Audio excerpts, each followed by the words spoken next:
There's a lot to like about the DJI Action 2, including the video quality. This right now is completely automatic. There's that crazy slow motion up to 4K 120.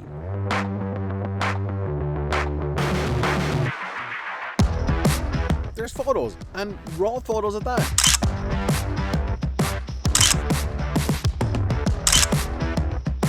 And there's the sheer size of this thing. It is tiny, but the DJI Action 2 is not without its problems.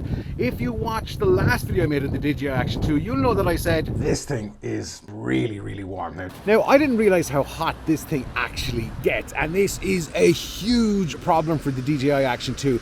And depending on where you live, it's an even bigger problem that nobody's talking about. And I'm not talking about the humidity and the temperature of where you actually live.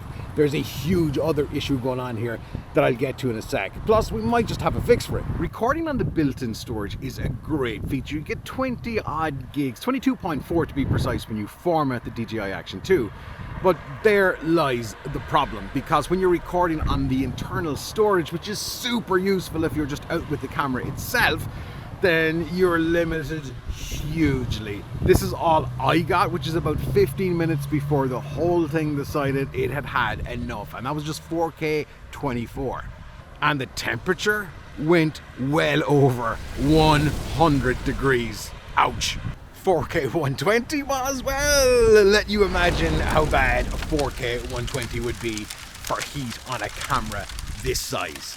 And here's the thing, there's an option in the DJI Action 2 called Auto Temp Record Off or something like that. In fact, it's in a lot of Sony cameras as well, and it allows the camera to get super, super hot, and it's not going to automatically shut down. So if you know that about any camera, you're thinking, Vic, why don't you just do that? So that's what I did, except it didn't work. I couldn't actually tap it on the camera on the DJI Action 2 itself, and then I said, okay, maybe it's something weird there, so I decided to use the phone app, see could I enable that high kind of shut off, and no. And then I did what no self-respecting tech gadget camera fan would have ever done, and that's actually read the manual. So I read the manual and I looked at it, and guess what it said? That this is not available in certain countries and regions. From some regulation perspective, I'm like, okay, Sony cameras have it, that work here for me, fine, so what is the problem? So I reached out to DJI. So eventually DJI said, yeah, it's EU countries and regions, all of them, which means if you're on this side of the pond,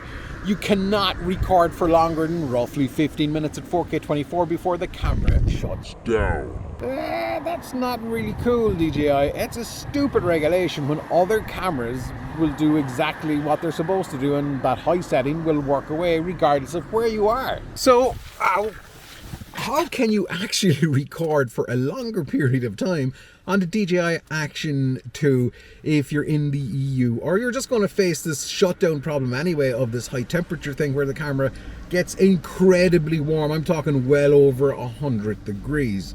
Well, there is one simple fix. Is it the perfect fix? Probably is. Might not be for everybody though.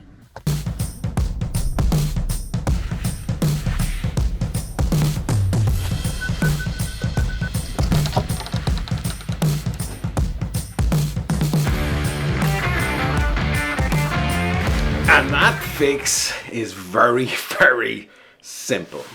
SD card.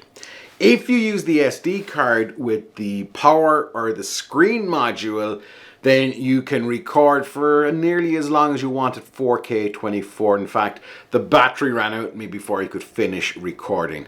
Not as much in 4K 120, but still you're going to get more out of it because the camera itself, which is this one, is not doing as much. So SD card. Now you go, okay Vic, that's a simple fix. Here's the thing, depending on what you're doing with this camera, it may not work at all for you, simply because this part, the base, whether it's the screen or the power, isn't waterproof. So if you're skiing, kayaking, doing any kind of sport stuff, you're stuck with just this, because this will go poop if it gets wet.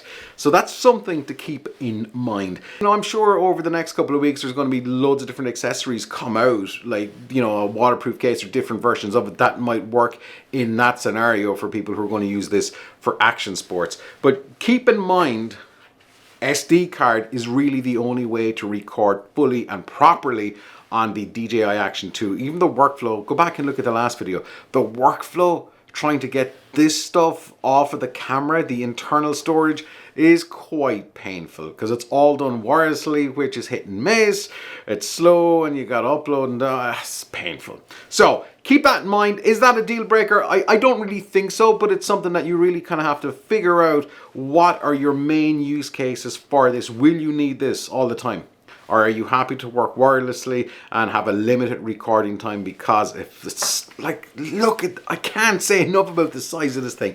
It's crazy, but that's the thing. This thing is doing so much. So you can't expect a camera of this size to record at 4K 120 for like 40 minutes and not melt. It's just not going to happen. And it's recording all this internally. The heat is crazy. This thing, as I said, gets super hot. So you got to think about that. I don't think it's a deal breaker, but it should force you to think about your use case for the DJI Action 2. For me, I really love it. I love the size. The video quality is really, really good. Most of this video was shot on the DJI Action 2. Look really good. The 4K 120, everything.